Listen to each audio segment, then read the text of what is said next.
Bienvenue au Théâtre du Gymnase à l'occasion donc de cette 7e édition du Web Programme Festival, une compétition, faut-il le rappeler, qui récompense mais aussi qui valorise toutes les productions francophones dédiées exclusivement au web. Réparties en 9 catégories, ces productions sont jugées par un jury de professionnels mais également par le public. À noter que vous avez encore jusqu'à demain mardi midi pour voter pour les productions en compétition, donc n'hésitez pas. Pour ce faire, vous allez en ligne sur le site du festival webprogramme-festival.tv.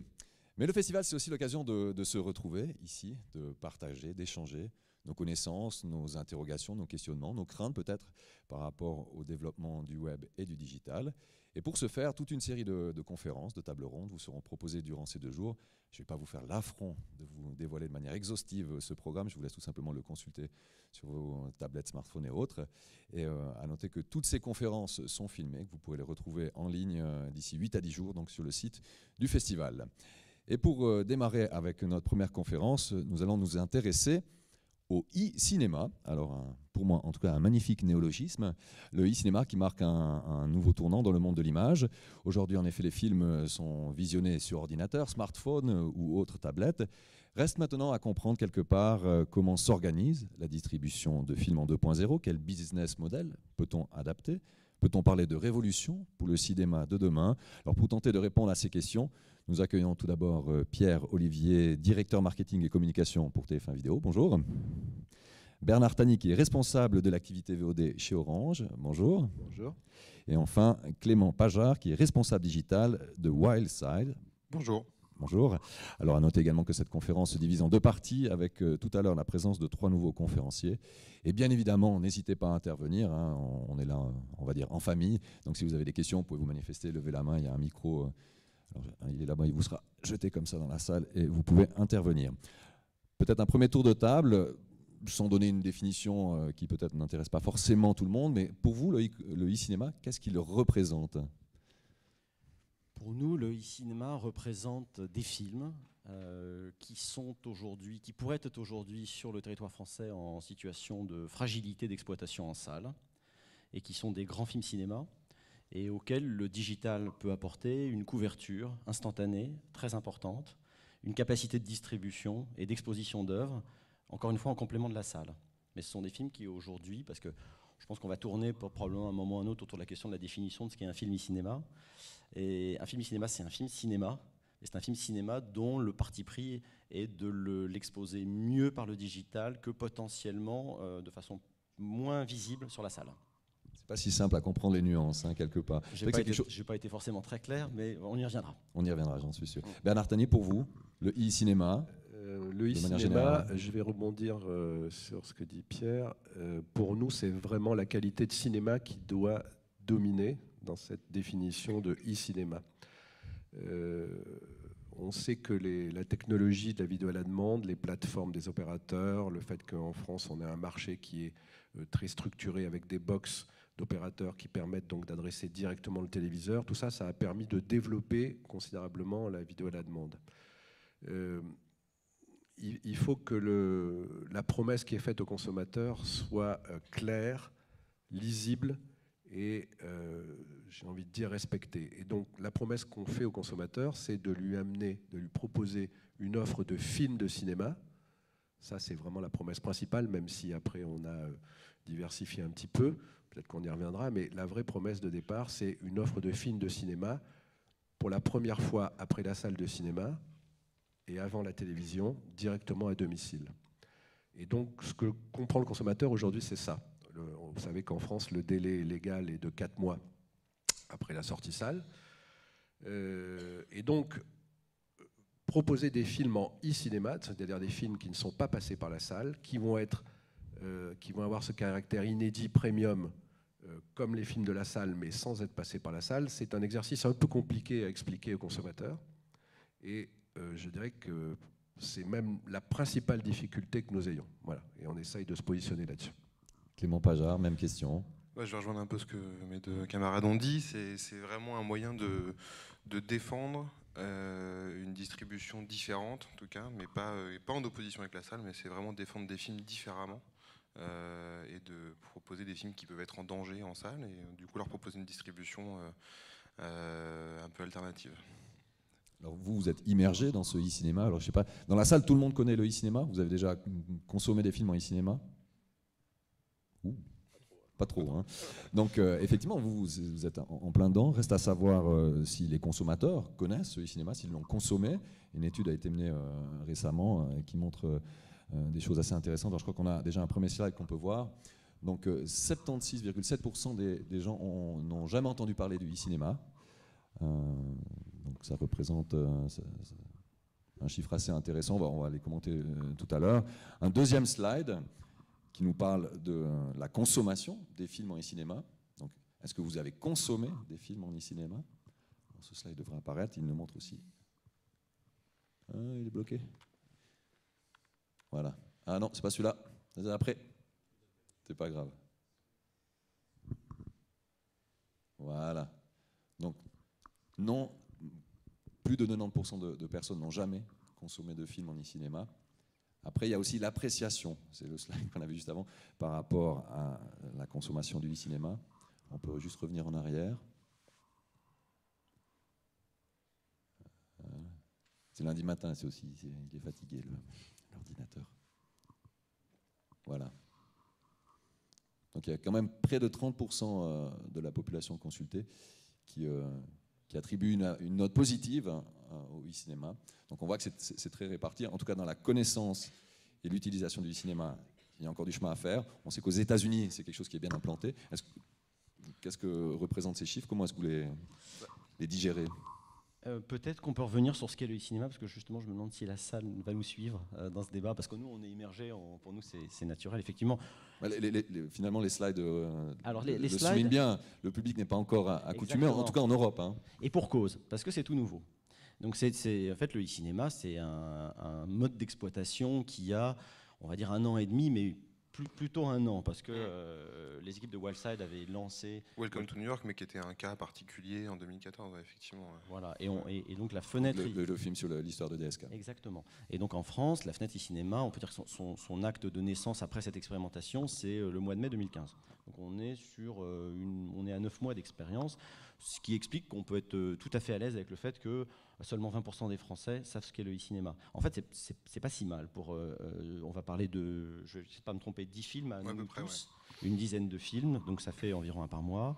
Un travail de communication important. L'idée du e-cinéma, c'est que les films, en lieu et place de la salle, et encore une fois dans une logique complémentaire, sont proposés sur l'ensemble des plateformes à un instant T, pour un prix de 6,99 €, que ce soit en SD ou en HD. C'est un prix standard appliqué à tous les films ou ça peut fluctuer? Non, c'est un prix standard. C'est un prix standard. Ouais. C'est un prix qu'on applique sans se concerter, mais voilà, c'est un prix qui nous a paru, en tout cas moi, vu du côté de TF1 Vidéo, c'est un prix qui ressemble au prix moyen d'un ticket de cinéma en France, qui est aux alentours de 6,50 €. Le consommateur ne le sait pas, mais c'est un repère.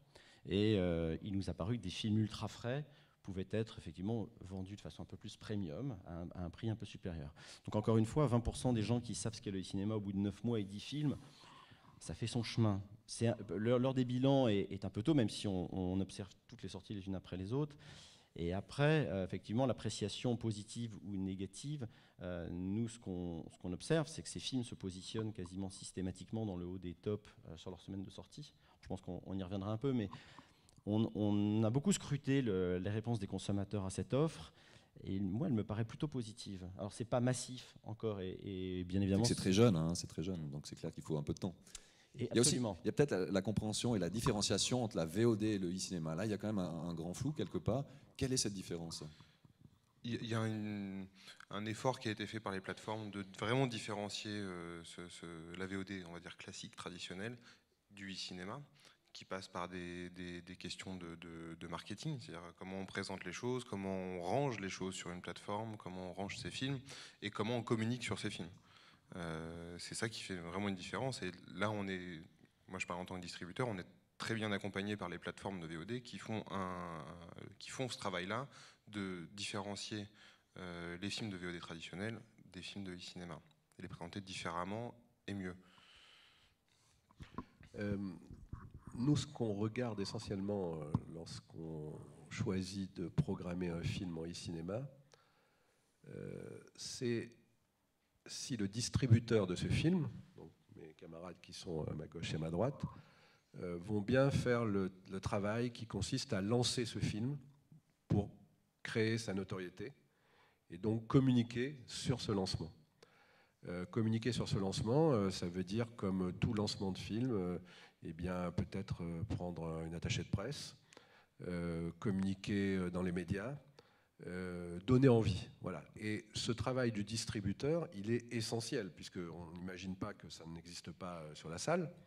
Eh bien, si on veut utiliser la plateforme de VOD comme une salle dématérialisée, virtuelle, avec cette excellente couverture, effectivement, est-ce qu'on peut couvrir tout le territoire instantanément, voilà, tout un tas d'avantages. Il faut faire ce travail-là, parce que aujourd'hui, le message délivré aux consommateurs, c'est la VOD, traditionnellement, c'est « je peux voir les films qui sont sortis en salle il y a 4 mois, je peux les voir chez moi sans me déplacer, ou les revoir pour un tarif en général qui est plutôt de 5 €.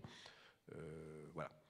Donc, c'est difficile de communiquer un nouveau message, puisque ces plateformes de VOD, elles ont ce positionnement-là, qui est très ancré maintenant dans la population, puisque ça fait plus de 10 ans, ça fait 13-14 ans qu'on fait de la VOD en France. Et là, il y a le challenge principal, pour moi, il est là. Il est comment on va arriver à mettre en place un nouveau circuit, finalement, de diffusion des films. Certains films pourront sortir de cette manière-là. On pourra donner envie d'aller les voir. Voilà, et donc, on est au tout début de cette histoire.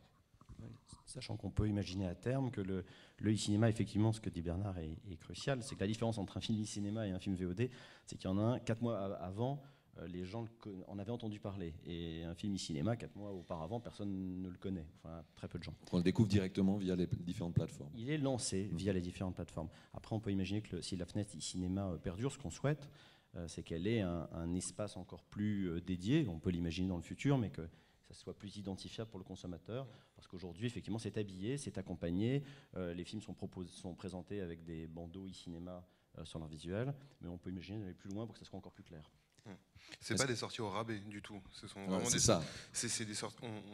On a entendu parler enfin, j'ai lu le terme de poubelle du cinéma. C'est un terme qui est un peu exagéré, vraiment, qui est très fort en plus. Ce sont des films pour lesquels on dépense autant d'argent que pour une sortie salle. Bernard disait qu'on avait des attachés de presse, qu'on avait un budget marketing qui est équivalent à celui qu'on mettrait pour une sortie salle de toute façon. Au moins équivalent. Au moins équivalent. Peut-être pour bien comprendre vos rôles respectifs au sein des différentes entités, en quelques mots, comment est-ce que vous positionnez, quel est le travail que vous effectuez, vous, alors Pierre-Olivier, au sein de TF1 Vidéo, et même question pour ces messieurs. Alors, chez TF1 Vidéo, en fait, on a une double casquette. C'est qu'on est à la fois on acquiert des droits pour les exploiter en France, sur l'ensemble de la chaîne des médias. Et il se trouve qu'on a aussi un store de vidéos à la demande. Donc le e-cinéma, c'est un peu la rencontre entre ces deux métiers. Bien dans le micro, juste. Bien dans le micro. Voilà, bien dans le micro. Ça y est, j'y suis arrivé.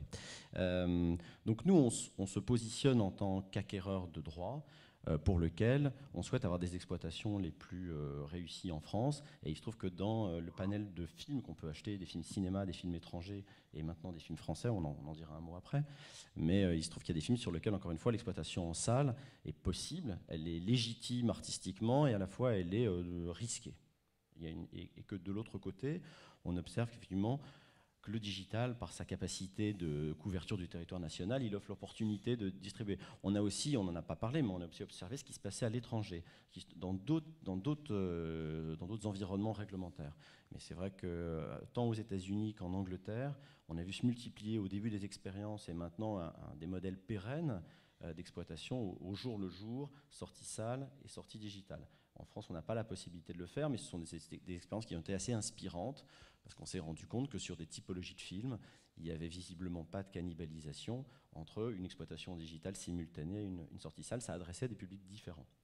Donc nous, et après j'arrêterai pour TF1 Vidéo, on a la volonté d'explorer ce modèle qui nous semble bon pour l'exploitation de nos œuvres et des films en général, et qui est aussi bon pour la plateforme, pour les plateformes qu'on représente et que Bernard représente aussi, parce que ça donne aussi à la vidéo à la demande, on va dire, des arguments supplémentaires auprès du public. Il faut savoir que la vidéo à la demande en France, l'usage n'est pas encore généralisé, il n'est pas massif, et que le e-cinéma peut être aussi un levier qui rend la vidéo à la demande attractive. Bernard Tani, par rapport à votre positionnement au cinéma avec Orange.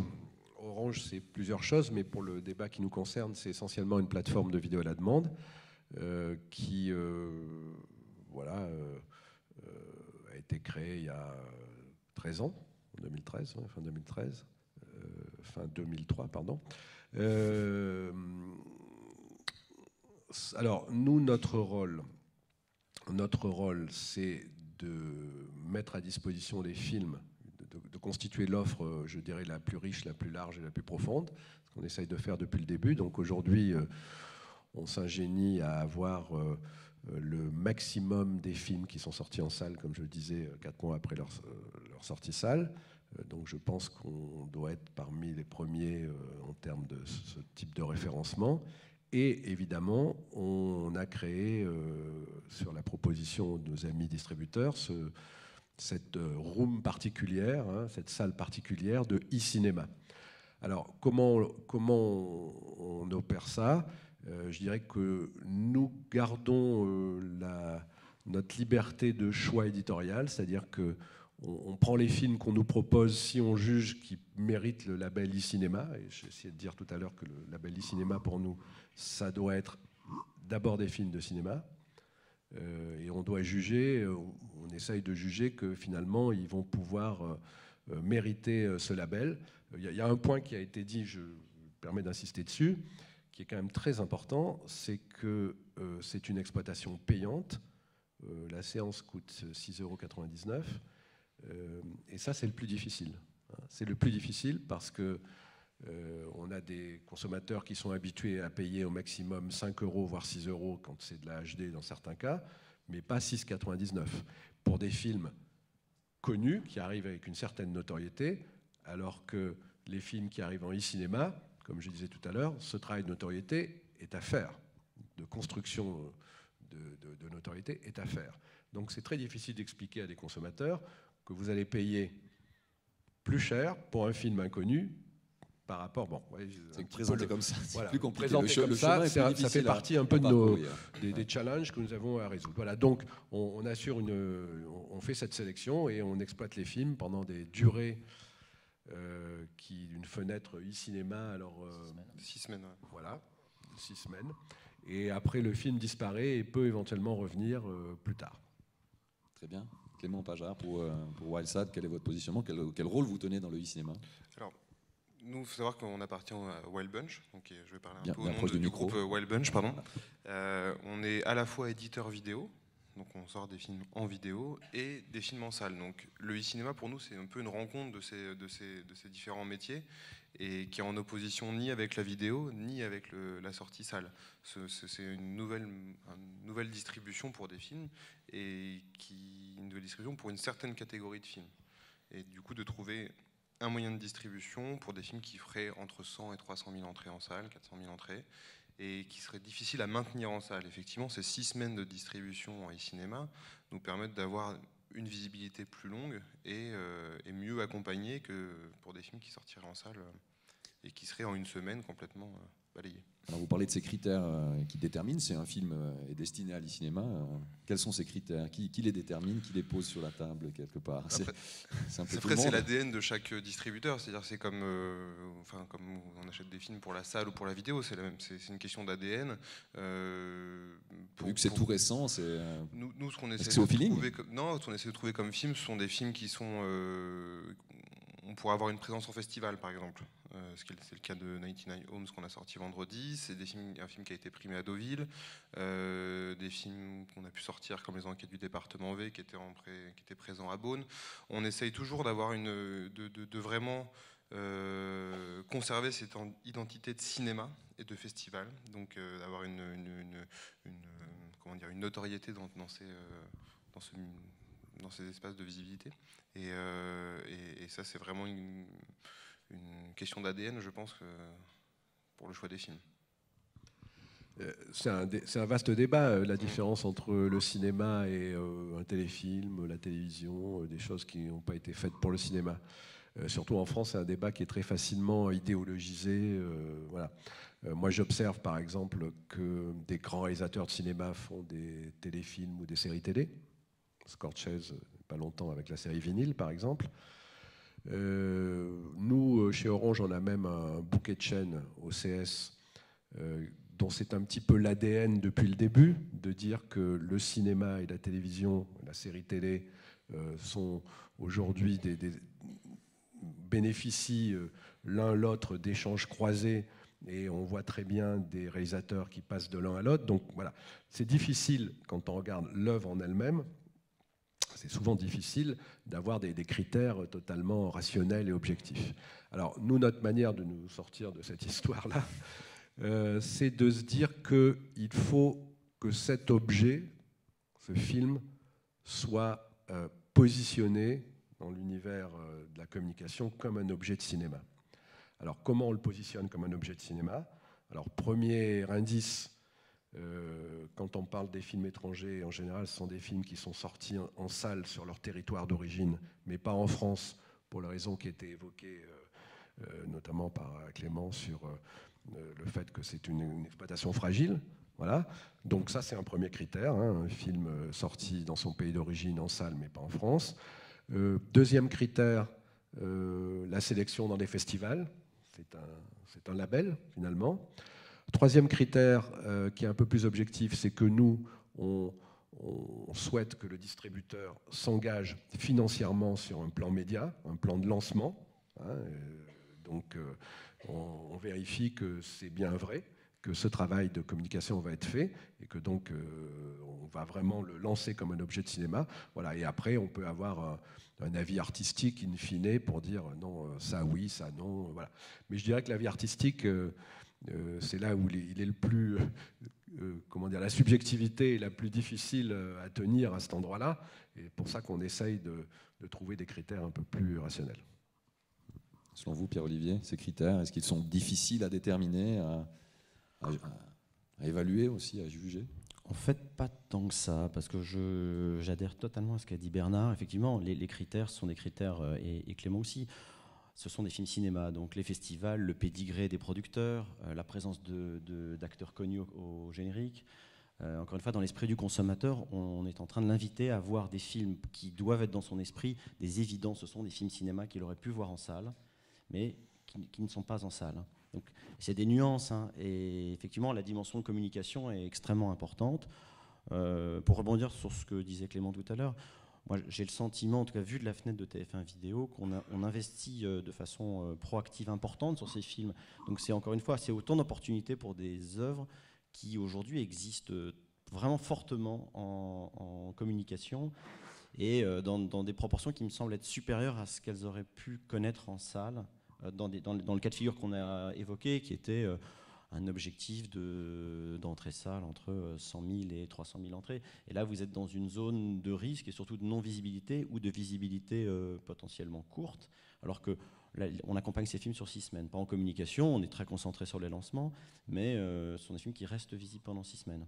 Après, en termes de critères, nous, on a une expérience récente qui n'était pas dans les critères, puisqu'on a sorti fin janvier un film en France qui s'appelle Made in France, qui était un film qui était emporté par dont tout le monde a entendu parler, hein, qui est l'éducation de terroristes, enfin la spirale qui fait que des jeunes basculent dans le terrorisme.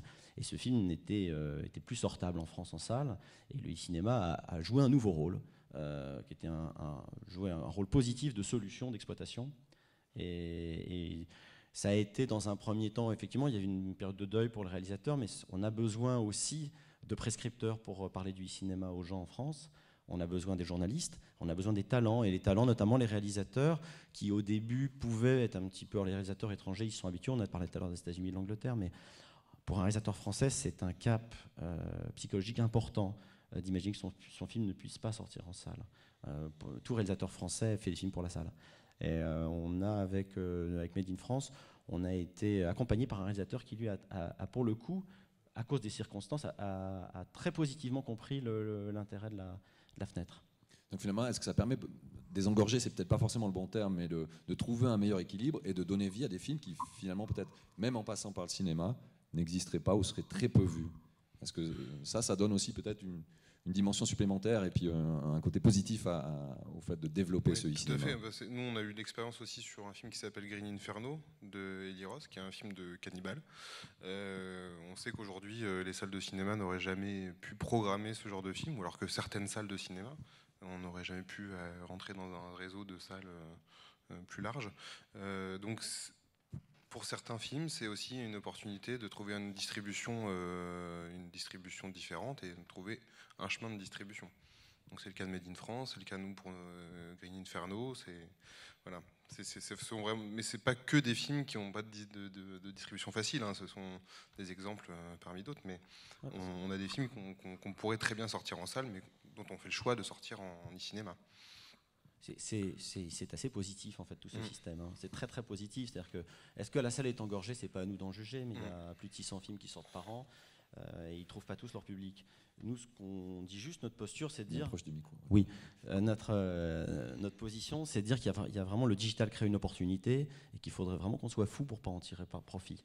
Maintenant, ça passe par effectivement, il y a un chemin que Bernard a décrit qui est notre capacité à expliquer au consommateur pourquoi est-ce que il va acheter un film 7 €, et bien il va l'acheter 7 € parce que c'est un film qui lui est exclusif, qui est dans une fenêtre exclusive, et qu'il en bénéficie chez lui à un instant T sans devoir attendre ou se demander si c'est joué dans un cinéma dans sa ville ou loin, ou s'il faut qu'il fasse 50 km en voiture, ce qui est parfois le cas de films justement qui sont dans des combinaisons un peu moyennes. Donc ça reste expérimental, mais c'est une expérimentation qui semble vraiment intéressante à creuser dans le bien de tous. Hein, ça expose des œuvres, ça crée de la valeur, ça développe l'usage VOD, ce qui je pense est dans l'intérêt de tous, hein, et notamment des ayants droit. Et encore une fois, à nous de mettre des films qui soient au niveau de cette promesse. C'est un peu la pression est aussi sur nos épaules. Est-ce qu'il y a aussi besoin d'avoir, alors on a parlé du film sur l'affaire DSK, d'avoir des films entre guillemets blockbusters qui portent en avant le e-cinéma en interpellant les gens quelque part. C'est important d'avoir. Oui, on a besoin d'avoir des films forts. On a besoin d'avoir des films qui. Par exemple, on a sorti 99 Homes vendredi, qui est un film avec Andrew Garfield et Michael Shannon, donc il y a un casting qui est réuni. C'est un film qui a été primé et c'est un film qui justement montre qu'on peut sortir les films différemment et qu'on n'est pas obligé de sortir ces films en salle. Le film en salle serait peut-être resté 2 semaines en salle et voilà, on peut sortir les choses différemment. Donc il y a un travail de communication, mais aussi peut-être d'éducation de la consommation de ces produits. Là, c'est peut-être aussi plus... Alors déjà, la communication, c'est pas si simple, mais l'éducation, c'est encore autre chose. Bernard Tani. Je pense que là, on s'appuie quand même sur le capital d'usage créé par la vidéo à la demande. C'est-à-dire qu'aujourd'hui, il y a un standard qui s'est imposé. Avec un clic, on peut avoir un film chez soi pendant 48 heures.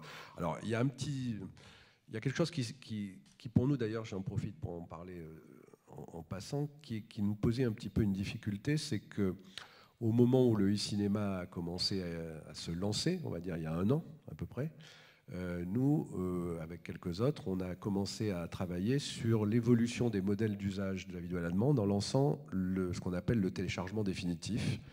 Il n'a pas vraiment de nom. Hein. Aujourd'hui, je préfère dire l'achat digital pour l'opposer à la location, c'est-à-dire le fait d'acheter un film ou un contenu quel qu'il soit, sans limitation de durée, avec la possibilité de le lire sur plusieurs types de terminaux, des mobiles, des tablettes, des PC, des ordinateurs, des téléviseurs évidemment. Voilà, qui est donc le modèle qui s'oppose à la location. Et donc on avait un petit peu de difficulté parce que finalement, dans tout ce qu'on vient de dire aujourd'hui, personne n'a posé la question de savoir si c'était de la location ou de l'achat. Bon, alors en fait, la location ou de l'achat ? C'est plutôt de la location, mais on avait un peu une concurrence entre ces 2 messages, et c'est pour ça d'ailleurs qu'on a choisi de ne pas parler d'achat à ce moment-là, parce que c'est déjà difficile d'expliquer que c'est quelque chose d'inédit qui n'est pas passé en salle, et donc il faut prendre le risque de la découverte.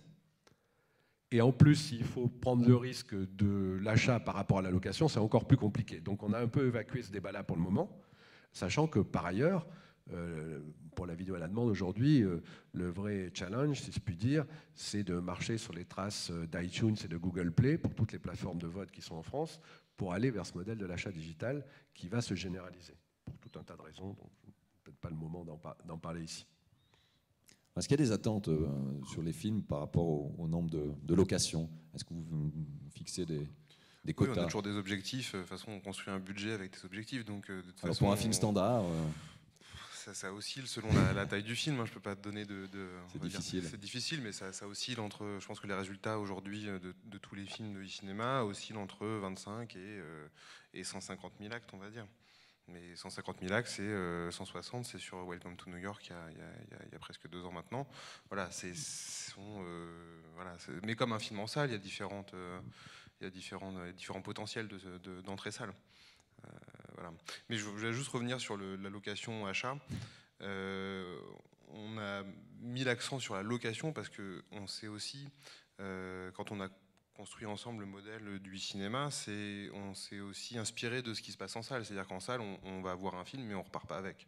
Et donc du coup, c'est un peu calqué ce modèle-là de la salle. L'expérience est censée être quasi la même. Et par rapport aux consommateurs, est-ce que vous avez déjà des points de repère par rapport à ce que eux ils recherchent, ils attendent par rapport à une consommation e-cinéma? Ou là, c'est encore trop tôt pour se positionner?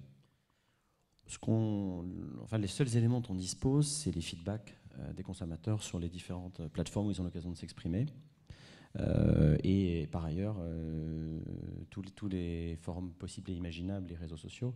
Encore une fois, le modèle a ses fans et a ses détracteurs, comme toute nouvelle initiative. Mais on n'est pas encore une fois sur d'abord, le niveau d'adoption n'est pas tel que ça fasse un débat public colossal. Mais en tout cas, les chiffres dont parle Clément témoignent quand même il y a un lancement, c'est lancé. C'est-à-dire que après, on a des ambitions aujourd'hui par rapport à nos objectifs. Sans vouloir trahir de grands secrets, on est toujours un peu en dessous de nos objectifs parce qu'on est très ambitieux pour la fenêtre, mais ça progresse. Et voilà. Et ceux qui ne veulent pas passer au e-cinéma sont parfois aussi ceux qui ne veulent pas passer à la VOD.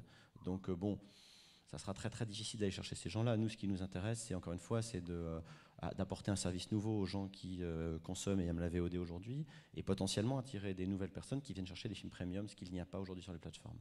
Donc ça, c'est un argument supplémentaire pour la VOD. Donc à nous de les surprendre, je vais essayer de parler français, et de les attirer avec des propositions. Il faut aussi, on parle de ligne éditoriale, mais il va falloir aussi étendre cette case, essayer de ne pas trop la typer en termes de typologie de film. Et encore une fois, je parlais de Made in France tout à l'heure, je pense que c'est-à-dire de pouvoir trouver tout type de film. Oui, d'essayer de montrer que le e-cinéma ne se concentre pas, il n'a pas de ligne éditoriale si précise que ça, et que beaucoup de films différents ont vocation à sortir en e-cinéma. Il se trouve que nous, chez TF1, on va lancer en e-cinéma le 8 avril un film qui est complètement hors de ce qu'on a lu jusqu'à présent en éditorial, qui est un film d'un réalisateur qui s'appelle Guillaume Niclou, qui a été à Cannes l'année dernière avec Valley of Love, qui s'appelle The End, qui est un film avec Gérard Depardieu, produit par Sylvie Piala, qui est une très grande productrice, et c'est le premier film français d'auteur produit pour le e-cinéma. Donc l'accompagnement va être le même, il va être défendu avec la même ambition, mais c'est un signal nouveau, et pour TF1 Vidéo, il nous semble que c'est très important, encore une fois, d'enrichir l'offre. Dans l'esprit du consommateur, il faut le banaliser d'une certaine manière, parce que le risque, c'est que ça soit une case de plus. Et on a plus d'ambition que ça pour la case. Et par rapport, vous parlez tout à l'heure, de Bernard Tani, des moyens engagés pour faire connaître le e-cinéma, pour faire connaître les différentes possibilités qui s'offrent aux consommateurs. Alors ces moyens, aujourd'hui, est-ce qu'ils sont mesurés Nous, on les mesure parce qu'on mesure ceux qu'on met en place, nous, en tant que plateforme. Mais il y a une partie qui est du ressort du distributeur, puisque, encore une fois, ces films sortent en e-cinéma sur aujourd'hui toutes les plateformes, je crois, c'est ça. Donc l'idée, c'est pas le sujet d'une plateforme par rapport à une autre. Il y a déjà la communication générale, et chaque plateforme, et nous en particulier, on va s'astreindre à, d'une part, créer ce que j'ai appelé une room ou un corner ou une entrée particulière e-cinéma avec un label e-cinéma qu'on va essayer de reproduire partout, et on va essayer partout où on peut le faire, sur notre portail, dans notre communication à nos clients, d'expliquer ce qu'est le e-cinéma. Voilà. Donc la communication, c'est ça.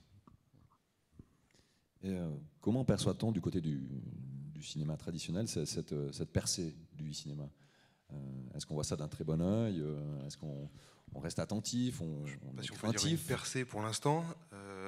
Ça démarre. Nous, en tout cas, je pense pour MyTF1 aussi, on n'est pas du tout dans une opposition au cinéma, à la salle en tout cas. C'est vraiment une sortie qui est complémentaire ou parallèle en tout cas à la salle. Je sais que par exemple pour Welcome to New York, il y a plusieurs salles qui nous ont demandé si on pouvait diffuser le film, enfin qui ont demandé à diffuser le film.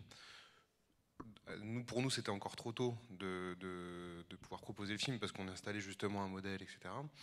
À l'avenir, on aimerait vraiment pouvoir sortir en simultané, en salle et en digital, sauf qu'aujourd'hui, on n'a pas la possibilité légalement de le faire, mais on aimerait pouvoir sortir les films en salle et en digital en même temps, ce qui permettrait de répondre à toutes les demandes, c'est-à-dire de pouvoir voir le film en salle pour ceux qui le souhaitent, et ceux qui n'ont pas accès au film en salle parce qu'ils habitent loin d'une salle de cinéma ou qui n'ont pas le temps d'aller au cinéma, c'est aussi un moyen de le rendre visible.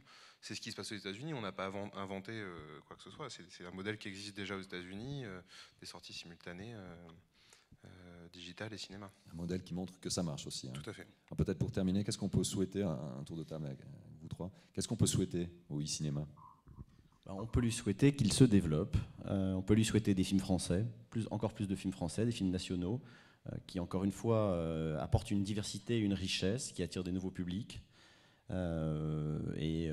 Pour le reste, je pense que encore une fois, les ingrédients, je pense qu'on les a à peu près assimilés. Maintenant, il y a beaucoup de travail, beaucoup d'expositions, et vous parliez de la façon dont la profession regardait le cinéma. Je pense que c'est scruté de près, il y a une position curieuse. Encore une fois, nous, si on a le plaisir de sortir un film produit par une productrice comme Sylvie Piala en e-cinéma, ça veut dire que les choses bougent.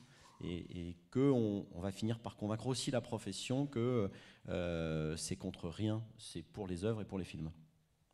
Bernard Tani. Je ne vois pas ce que je peux ajouter parce que je suis assez d'accord avec ce que tu viens de dire. Moi, j'insiste sur le fait qu'aujourd'hui, ça fait 1 an que ça a été lancé. Je pense que c'est un travail de longue haleine quand même. Hein. Ça ne va pas... je pense aussi finalement que les films qui vont pouvoir être distribués en e-cinéma, c'est le line-up final, c'est-à-dire la collection de tous ces films qui va donner l'image et qui va montrer finalement au public que oui, il y a des films intéressants qu'on peut découvrir de cette manière-là. Voilà, donc c'est pour ça que c'est important d'ajouter film après film une nouvelle pierre et de bien construire finalement cette diversité. Je suis assez d'accord avec ça. Je pense qu'il ne faut pas que ça soit dans un seul genre. Faut que ça couvre, comme la salle de cinéma, tous les genres. Voilà. Voilà, c'est un peu le... Tout a été résumé. Tout a été résumé, c'est ça. Après, moi, je pense qu'on aimerait tous qu'on puisse sortir des films en salle en même temps. Je pense que c'est aussi ce serait un aboutissement, en tout cas une reconnaissance que le digital ne cannibalise pas la salle, que ce sont vraiment des modes de consommation différents. Et voilà. Et sur le line-up, je pense qu'on aimerait tous avoir plus de films français, parce qu'il y a beaucoup de films français qui ont du mal à trouver une distribution traditionnelle. Et je pense que le e-cinéma peut apporter des réponses à cette distribution-là, au financement, à beaucoup de sujets. Donc voilà. L'appel du pied est lancé en tout cas. Merci. Alors, je ne sais pas si vous avez des questions dans la salle, n'hésitez pas. Il y a encore une deuxième partie pour la conférence, mais si vous voulez interpeller ces messieurs, n'hésitez pas à vous manifester. Alors, oui. Alors, je sais pas, attendez, alors je vais peut-être vous donner le micro. Je crois qu'il y a un micro qui est juste là. Hop. Ouais, alors je vous laisse, il faut juste l'allumer. Madame qui est juste là.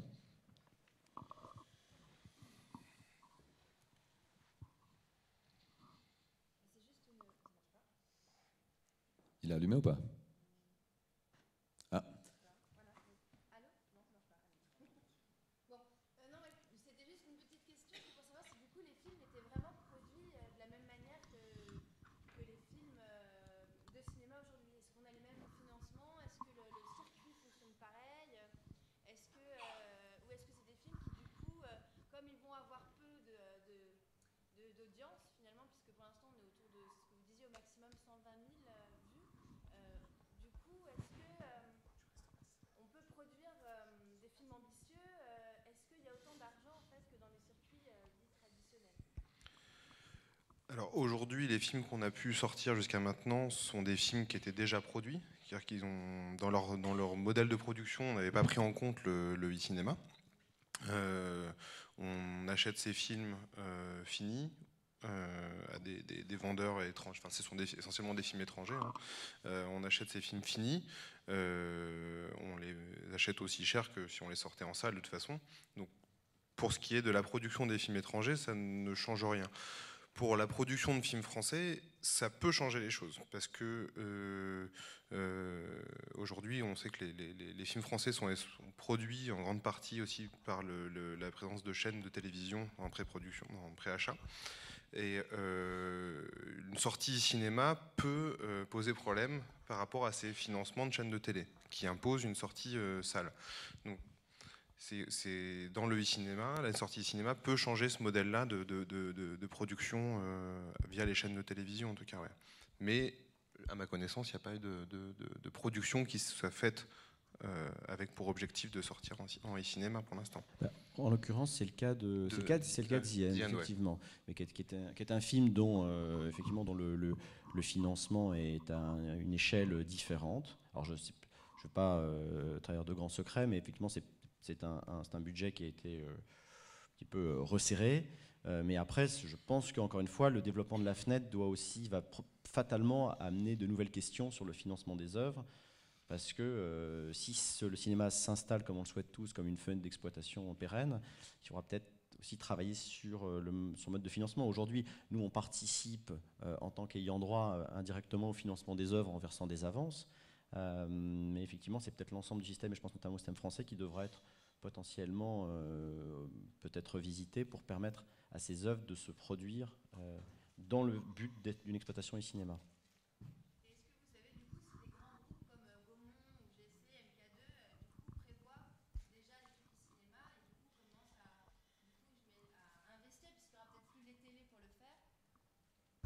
Est-ce que vous savez si... Pour ma part, je ne le sais pas.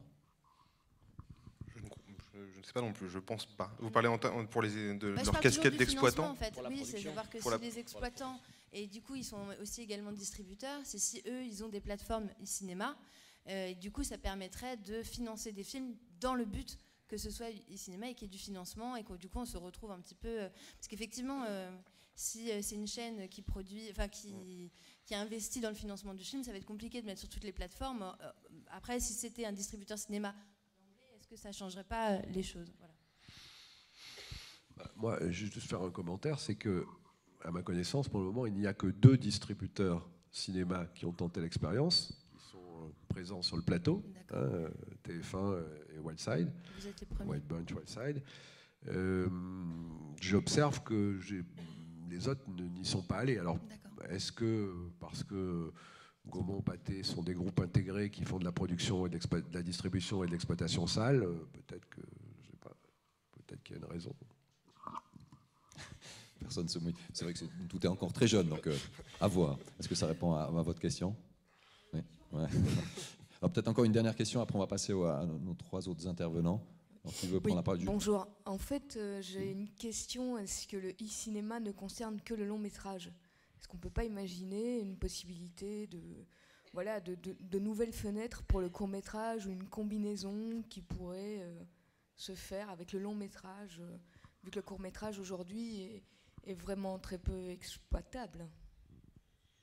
Alors aujourd'hui, oui, ça ne concerne que le long métrage. Honnêtement, c'est une question on ne s'est pas posée chez TF1 Vidéo. Par contre, on s'est posé la question de l'enrichissement des œuvres proposées en e-cinéma, de telle manière à proposer des séances qui soient les plus complètes possibles et proposer notamment le court-métrage d'un auteur en complément d'un programme de film. C'est des choses auxquelles on a déjà pensé mais qu'on n'a pas faites. Mais ça ne répond pas complètement à la question, mais ça pourrait peut-être déjà, dans un premier temps par ce biais-là, permettre à des courts-métrages d'exister plus. Pourquoi pas? Oui, pour l'instant on travaille que sur le long métrage, mais aussi pour des raisons que Bernard explique tout à l'heure, c'est que pour que le film puisse être visible, il nous faut investir un minimum d'argent, et investir un minimum d'argent sur un court métrage en communication, c'est un peu plus compliqué en tout cas. Mais effectivement, ça peut venir un programme complémentaire et une exploitation complémentaire des films de long métrage, ouais, complètement. Merci messieurs. En tout cas, ils sont à votre disposition encore pour répondre à des questions si jamais. Alors, une dernière question, après on va laisser la parole à nos trois autres question intervenants. sur Miséricorde, vous avez décidé de le sortir en e-cinéma et puis Profanation en salle. Donc j'ai deux questions par rapport à ça. Pourquoi vous avez décidé de sortir un des plus grands succès danois en e-cinéma dans un premier jet, je vais dire, et est-ce que la sortie de Profanation a été boostée par le e-cinéma ? Alors, monsieur fait allusion à la sortie d'une licence qui s'appelle Les Enquêtes du département V, qui est un thriller danois. On a sorti en mars dernier le premier volet de ces Enquêtes du département V, qui s'appelait donc Miséricorde, en e-cinéma, et le second 5 jours plus tard en salle traditionnelle. Pour nous, c'était un moyen de montrer que le film Miséricorde avait une valeur de film de cinéma et de pouvoir créer une notoriété, on va dire, croisée entre le e-cinéma et une sortie salle. C'était vraiment une stratégie de communication et d'identification du film. Et par ailleurs, le troisième film des Enquêtes du département V, qui s'appelle Délivrance, sort en e-cinéma au mois de mai. Et voilà, en fait, et alors pour répondre à la question sur Profanation, je pense que c'est plutôt Miséricorde qui a été poussé par la sortie de Profanation en salle. Parce qu'on a pu faire une campagne d'affichage, comme on fait traditionnellement pour une sortie salle, et on a pu croiser les deux films et les deux annonces de sortie. Donc vous êtes servi en fait du e-cinéma comme d'un plan marketing en réalité. Non, c'était pour nous, on s'est pas servi du cinéma comme un plan marketing parce qu'au final, je pense qu'on est plus rentable sur une sortie salle aujourd'hui, encore que pour une sortie cinéma. Donc c'était pas un plan marketing, c'était vraiment un moyen de donner une notoriété, de faire passer ce film comme un vrai film de cinéma et de montrer que c'était pas, comme vous avez pu le dire, une personne disait, c'était des films poubelles. Et ce qui est vraiment pas le cas pour nous. Ok, merci. Très bien. Alors, en tout cas, merci messieurs pour cette première partie. On peut les applaudir et on va passer à la deuxième partie. Merci beaucoup.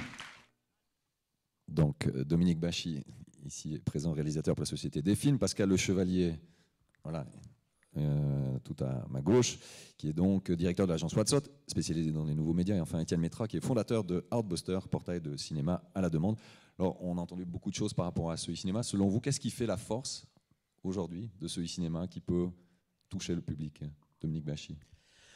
Déjà, je voudrais rebondir sur ce qui a été dit juste avant, en fait, à propos du e-cinéma et du premier film, notamment de Sylvie Piala. Diane, voilà. En fait, nous, on est la première e-comédie romantique, puisque en fait, on a produit notre film pour le e-cinéma. On l'a fait pour penser pour le e-cinéma dès le départ. Ça veut dire quoi? Ça veut dire qu'il a été financé par des fonds privés, en fait. Pas du tout dans une chaîne traditionnelle, puisque comme on l'a expliqué tout à l'heure, le problème, c'est la chronologie des médias après. Donc voilà, donc on n'est pas le premier film en e-cinéma, mais on est la première e-comédie romantique en e-cinéma. Voilà. Il faut dire, donc vous maîtrisez aussi toute la chaîne, vous êtes réalisateur, producteur, auteur, réalisateur, producteur, distributeur. Voilà. Et on a créé notre plateforme de e-cinéma qui s'appelle e-ciné distrib. Et vous nous en parlerez juste tout à l'heure. Étienne Métra également, même question, la force, s'il y a une force à mettre en exergue de ce e-cinéma. Alors le problème, c'est que moi j'ai pas forcément j'envisage pas forcément le e-cinéma de la même manière que ce qui a été présenté précédemment. Pour moi, la vertu première du e-cinéma, c'est d'amener un peu de diversité dans l'industrie du cinéma et dans l'horizon de ce qu'on peut voir aujourd'hui en France, dans la distribution. Et c'est dans ce cadre-là d'ailleurs que je développe en ce moment mon projet d'Outbuster qui s'appelle l'autre cinéma, une plateforme de cinéma à la demande. Alors je vais peut-être commencer par là, parce que comme il y avait une petite vidéo de présentation. Donc Outbuster, c'est une plateforme de cinéma à la demande qui est dédiée à la première diffusion de films qui ont émergé dans les communautés connectées, notamment sur les réseaux sociaux, alors que paradoxalement, ils n'ont pas de diffusion sur les réseaux traditionnels. Donc ça, c'est c'est une vraie réalité aujourd'hui, c'est que le e-cinéma, ça date pas d'un an. En fait, les gens découvrent des films sur Internet depuis plus de 10 ans maintenant. Donc il y a des films dont la première diff est digitale et que les gens échangent dessus, les gens communiquent, au sein de communautés, au sein de réseaux sociaux. Le partenaire d'Hotbuster, c'est Sens Critique, j'en parle parce qu'ils ont une spécificité ils ont plusieurs spécificités, mais ils en ont deux qui sont très importantes pour Hotbuster. La première, c'est qu'ils référencent l'intégralité des œuvres qui circulent aujourd'hui dans le monde, en tout cas sur le monde du cinéma, alors après 2005. Et la deuxième spécificité, c'est qu'ils donnent la parole au public, à l'audience, et que l'audience dise est motivée et déclare ce qu'elle veut voir. Et c'est au sein de ces communautés qu'il y a des films qui émergent, la notoriété de ces films-là émerge. Et je pense que, en tout cas dans l'industrie actuelle du cinéma, l'importance de ces communautés est totalement négligée aujourd'hui. Donc Hotbuster se fonde sur, il y a des films qui existent déjà, qui bénéficient déjà d'une notoriété, donnons-leur les moyens d'accéder à une diffusion beaucoup plus large. Donc c'est un peu l'idée de Hotbuster, je pense qu'on peut peut-être diffuser la vidéo aujourd'hui. Bon, voilà, à la limite, on regarde cette vidéo.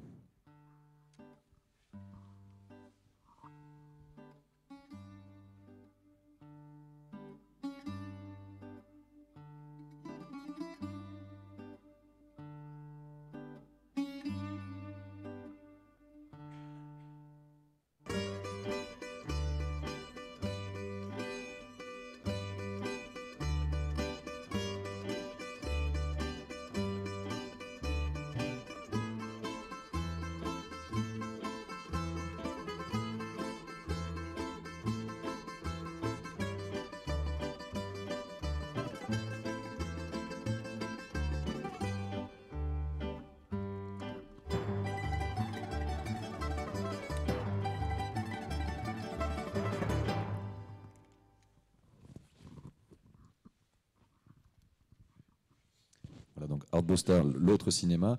Pascal Le Chevalier, donc vous dirigez l'agence Watsot. Quel regard est-ce que vous portez sur ce cinéma? Est-ce que c'est un autre cinéma, comme le dit Hotbuster? Déjà, j'ai un problème sur la terminologie, je suis désolé, mais pour moi, le cinéma, c'est un environnement particulier. Aujourd'hui, la 4K, un grand écran, une salle, une expérience, un partage. Là, on parle de vidéo. D'ailleurs, à l'époque des vieux de la vidéo, je ne sais pas s'il y en a encore dans la salle, s'ils sont partis. Lorsqu'on sortait des films qui étaient exclusifs pour le réseau vidéo, on appelait ça du direct to vidéo, mais enfin pour le consommateur, il n'y avait pas de différence. C'était un produit vidéo exclusif qu'on sortait sur support DVD. Donc aujourd'hui, ce qu'on appelle le e-cinéma, c'est un peu la même chose. C'est simplement le fait de donner une œuvre, généralement un film de cinéma, pourquoi pas, en tous les cas un film qu'on distribue directement à la demande. On a omis de dire qu'il était aujourd'hui mondialement disponible sur des plateformes à l'acte, mais également chez des gens qui font de l'abonnement. Je vous invite à aller voir la programmation de Netflix, entre autres, qui programme énormément de films de festivals et qui passe directement par la case vidéo à la demande, par abonnement, sans passer par la salle. Donc c'est un phénomène qui est en train de se déployer. Donc pour moi, le e-cinéma, c'est des films qui arrivent directement sur une plateforme, effectivement à la maison. C'est pas du cinéma, ça reste des films qu'on choisit en fonction des goûts qu'on a, avec un point extrêmement fort qu'on a un peu sous-estimé, qui est le fait de dire qu'aujourd'hui, compte tenu de la réglementation en France, on peut faire de la publicité à la télévision pour ces programmes-là, ce qui n'est pas le cas du cinéma, donc c'est un véritable atout, mais avec un handicap, parce qu'à 7 €, il faut bien réfléchir sur le film qu'on va acheter, sachant qu'on ne sait pas toujours où on met les pieds et qu'on peut parfois être déçu pour tout un tas de raisons, parce qu'il n'y a pas eu de promo, qu'il n'y a pas effectivement de sortie salle. C'est vrai, il y a cet acte. Vous parlez d'expérience d'aller au cinéma, c'est un environnement, effectivement. Et l'acte de consommer un film sur une plateforme, ce geste-là, il n'est pas forcément encore ancré dans les... Moi, je pense personnellement que le cinéma, c'est aussi une question de public. Aujourd'hui, la VOD et la SVOD, elle est portée essentiellement par le succès de sa distribution sur l'IPTV, donc sur les box. Et le public de la VOD et la SVOD aujourd'hui, enfin surtout de la VOD, je vais partir de la transactionnelle parce que c'est mon expérience, mais ils ont un panier moyen, on va dire, entre 1 et 3 séances par mois. C'est des gens pour qui le cinéma, c'est dans ce temps un peu d'hyper-choix, c'est le dernier choix. C'est-à-dire qu'une fois qu'ils ont fait tout le tour des 56 chaînes de télé dont ils disposaient, qu'ils sont allés sur le replay, qu'ils ont regardé leur bibliothèque de DVD, ils vont se dire on va peut-être faire une petite séance de VOD. Alors évidemment que lancer des films directement en première diff digitale sur des portails généralistes, c'est compliqué pour ces films-là d'émerger, sachant que les gens vont aller assez facilement vers les films les plus populaires, ceux dont ils ont entendu parler, les films qui ont eu des gros succès au box-office, etc. D'autant plus que ces films-là, effectivement, il est très important de leur faire bénéficier d'une exposition importante sur ces portails-là, mais on sait très bien que le public de la VOD, quand il se retrouve confronté à Deadpool ou à un film dont il n'a jamais entendu parler, avec un casque qu'il ne connaît pas forcément, son choix il va être assez rapide, assez vite vu. Donc l'idée du e-cinéma, c'est qu'en plus de proposer, c'est pas qu'une question de contenu, c'est qu'il faut apporter toute une expérience avec, valorisante pour ces premières diffusions digitales. Là est tout le Voilà. challenge, hein, d'apporter quelque chose de Oui, nouveau, et que surtout, le consommateur s'y retrouve et l'envie de faire ce pas. C'est là Exactement. le plus difficile selon vous? Oui, ce qui est surtout difficile, je pense aujourd'hui sur les plateformes, justement pas de VOD comme par exemple sur TF1 ou Orange ou même sur Apple, c'est que les gens payent en fait avec une télécommande et c'est un système, en fait c'est facturé ensuite sur leur abonnement. Ça c'est assez pratique et les gens l'ont admis et le font de plus en plus. Le problème que nous on rencontre en fait sur Internet, c'est que les gens sont obligés de payer en carte bleue ou en PayPal. Et là, il y a, comme on dit, un refus d'obstacle. Donc c'est la situation dans laquelle vous êtes confronté. Alors vous pouvez peut-être nous montrer avec votre site, oui, bien sûr. Comme ça on comprendra mieux. Donc Dominique Bachy qui est réalisateur pour la société Des Films. Ah, il y a un mot de passe par contre. Ah, il y a un mot de passe. Oui, je sais pas. Alors je vais demander derrière en régie, il y a un mot de passe. Donc personne n'a entendu le mot de passe. Non, personne. Voilà. Alors je sais pas si c'est connecté à l'écran en fait. Ça devrait. Donc voilà. Là, voilà. En fait, on est donc sur le site du film, donc qui s'appelle Des Amours, des Amours. Donc quand vous arrivez, vous tapez dans Google Des Amours, vous arrivez directement sur le site. Bon, bah là, c'est un site traditionnel avec plusieurs menus. Vous avez la bande-annonce, etc., l'affiche, vous avez les commentaires des gens, voilà. Vous avez donc ensuite la présentation du projet, les photos, les vidéos, la presse, voilà, les espaces pro où les gens peuvent télécharger des choses et les contacts. Et ensuite, quand le plus important c'est ça, c'est-à-dire votre film exclusivement e-cinéma à 4,99. Alors nous on a choisi de prendre 4,99 parce que c'est le prix standard de la VOD. Voilà, donc vous cliquez sur louer le film. Alors, pourquoi ça ouvre comme ça, je ne sais pas, mais pourquoi ça ne revient pas directement sur le... Voilà. Donc, et là vous avez la fenêtre sur laquelle vous pouvez louer directement le film. Voilà. Pour 4,99. Donc vous cliquez là-dessus, hop, vous rentrez votre email, votre prénom, votre nom, le pays, ok, identifié. Ensuite, voilà, et votre mot de passe. Et ensuite vous payez par CB ou par PayPal. Voilà. Et vous avez le film pendant 48 heures. C'est ce cheminement qui est plus compliqué. Voilà. Bah, c'est en fait le fait c'est plutôt le problème de sortir sa CB, quoi. S'il y avait, c'est pas un problème de prix, je pense, honnêtement. C'est juste que les gens n'ont pas forcément confiance. Même si le site est sécurisé, SSL, HTTPS, etc. C'est pas comme si c'était un site connu comme la Fnac ou Amazon ou je ne sais quoi. Donc il y a quand même un refus d'obstacle clair. Voilà. Pascal Le Chevalier, ce refus d'obstacle, c'est la principale difficulté peut-être, selon vous, pour le développement de ce projet e-cinéma? C'est sans doute une des difficultés. Malheureusement, je pense qu'il y a encore plein de handicaps. On l'a vu d'ailleurs tout à l'heure sur le petit résultat du sondage qui a été effectué. Encore une fois, malheureusement, les professionnels de la profession ont plus de 10 ans d'expérience dans l'usage et dans le développement, le déploiement, la construction de ces offres à la demande. Et puis derrière, il y a un public qui avance pas à pas. Alors facilité effectivement parfois par les box des opérateurs qui ont permis au moins de franchir l'étape du paiement qui est devenue totalement transparente, puis la mise à disposition sur le plus grand écran du foyer qui est le téléviseur. Étienne l'a quand même souligné, aujourd'hui il y a une très très forte propension à voir se développer des offres directement sur Internet, ce qu'on appelle les offres OTT, qui sont là pour le coup déployées par des indépendants. Et là, dans ce cadre-là, effectivement, il y a des obstacles parce qu'il y a des techniques qui sont différentes d'un appareil à un autre, les players qui ne sont pas les mêmes, les débits qu'il faut contrôler alors qu'ils sont tout à fait gérés, monitorés par les opérateurs, ce qui fait d'ailleurs la force de l'IPTV en France, hein, c'est que tout est bien managé, alors que quand on est sur l'Internet ouvert, parfois ça peut être un peu plus compliqué, ou alors il faut des moyens extrêmement importants. Et ça, pour le public, c'est un véritable frein dans la mesure où, au premier échec, on se barre, quoi.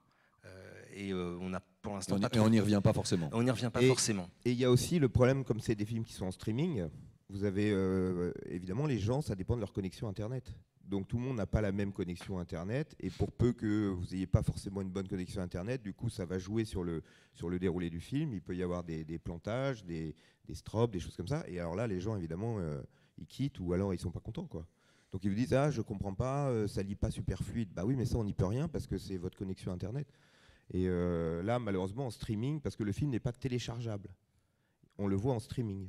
Donc c'est de la location, et donc bah voilà, ça dépend en effet de la connexion des gens, quoi. Et ça, faut pas l'oublier. À vous entendre, c'est un peu suicidaire de se lancer là-dedans. Non, c'est pas suicidaire. Je pense que c'est l'avenir, c'est clair. C'est l'avenir pour vous. Simplement, je pense qu'il faut que les films qui sortent en e-cinéma, ils soient consultables sur toutes les plateformes en simultané. C'est-à-dire que je pense pas qu'on peut se fixer sur une plateforme. Comme il disait tout à l'heure, c'est vrai que ça serait bien qu'en effet, les gens, le film sort en e-cinéma, voire en salle en même temps, c'est pas incompatible. Nous, on est sortis aussi en salle. On a aujourd'hui des exploitants qui nous proposent de distribuer le film en salle, ce qui est plutôt... parce qu'on fait des tournées en province, on présente le film au public en province au cinéma. Ça marche plutôt bien, clairement. On a un très bon retour du public, et du coup, les exploitants nous demandent de garder le film une semaine. C'est génial. Alors ils le mettent au même prix, à 5 €, et en fait pendant une semaine, donc le film est consultable à la fois sur Internet et en salle. Alors c'était pas prévu au départ, mais ça se présente comme ça aujourd'hui, donc on est super content. Donc c'est un modèle complètement nouveau, j'ai envie de dire, on débroussaille vraiment le terrain, hein. Donc c'est nouveau, mais si on se met tous d'accord, et si en effet il n'y a pas forcément d'exclusivité, et que le film peut être consultable sur iTunes, sur Orange, sur MyTF1, sur d'autres plateformes, tout en même temps, alors les gens, pour eux, ce sera super simple.